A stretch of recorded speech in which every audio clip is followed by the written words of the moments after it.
Hi there, I'm Tina Tomato, and this is my YouTube channel. If you've been with this channel for a while, thank you so much for spending time with me, and if you're new, welcome. I thought I would formally introduce myself in this video and let you guys in on who I am as a person. But of course, everything on this channel is crafted so that you think I have my life together. And if you do, then editor, good job. Videographer, good job. And writer, good job. Well, is it too repetitive to say good job 3 times? Nice job. I'm 29 years old, Sagittarius. I was born in a small city in China called Jinzhou, and I speak pure Jinzhou dialect. 天儿挺好呀，人挺美呀，吃点啥呀? So when I was 12, I came to Canada with my parents. From middle school to high school, I was very shy. I didn't know I was that shy when I was in China, but I think just being in a new country definitely made me more reserved. And I think I was kind of embarrassed for not understanding what people around me was saying. And also during that time is when I started thinking about what I wanted to do when I get older, and I had no idea.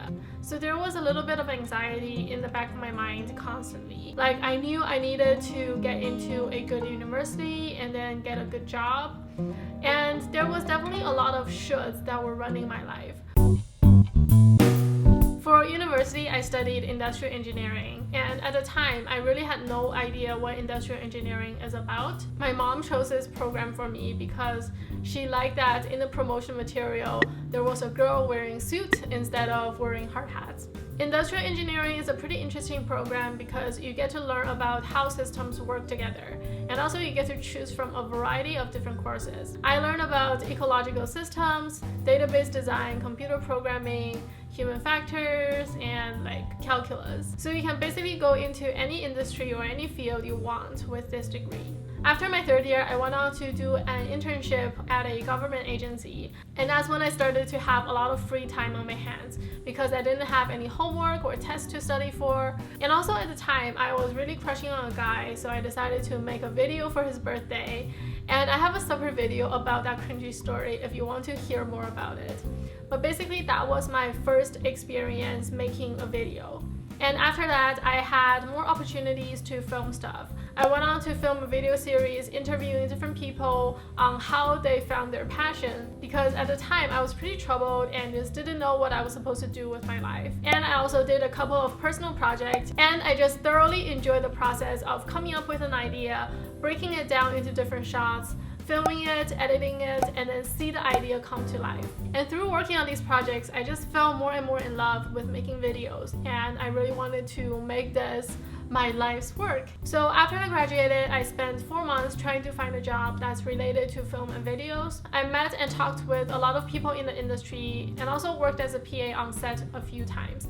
And after that experience, I just decided that I don't really want to be making coffee and getting people sandwiches after I spent 4 years in school and $40,000 in tuition. And also at the time, my bank account was down to 2 digits. So I moved back home and decided to find a real job. The work that I eventually went into is like the most creative work in the tech industry, which is UI UX design. I like design, it's fun. It's very similar to making videos because it's very visual and also it's about bringing ideas to life. But around 2018, there were some work conflicts that just made me feel kind of depressed and started questioning a lot of things about myself. Like, am I a good designer? Am I even cut out to be a designer? Am I making the right decisions? Are my colleagues making the right decisions? And do my colleagues hate me? It was a period of time that I just felt really down and I wasn't motivated and just generally wasn't very fulfilled in my job anymore. And that's when I started this YouTube channel because I wanted to have an outlet outside of work where I can have all the creative control. And also this channel gave me a new identity and allowed me to feel less attached to the outcome of my job.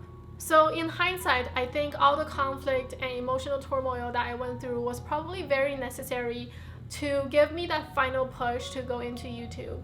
because otherwise I will just be too happy and too satisfied with my life to make any changes. So on this channel, I think I have experimented with literally everything. I know a lot of people have recommended that the best way to grow your channel is to niche down and focus on one topic. But I have just always been interested in so many different things. Like I've done some interior makeover videos, a bunch of minimalism videos, and also more recently hair and viewing videos. And I've just always been a generalist. I know our society really just loves specialists so much more, and I love specialists too. And I've even tried to make myself a specialist, but it's just not me. And as I get older, I think it's probably better to embrace and develop my natural strength rather than fixing my weaknesses. So it's hard for me to say exactly what this channel is about, but one thing I can say is that I seek to constantly improve and try new things, and I would love to share those learnings with you so that we can improve our lives together. I hope this video gave you a more holistic view of who I am and why I'm doing this. And I love connecting with you guys. Now that I've told you my life story, tell me something about you. Where do you live? Where are you from? And also, what is your astrology sign? I can't wait to hear it. Thank you guys so much for joining me on this journey, and I'll see you in the next one.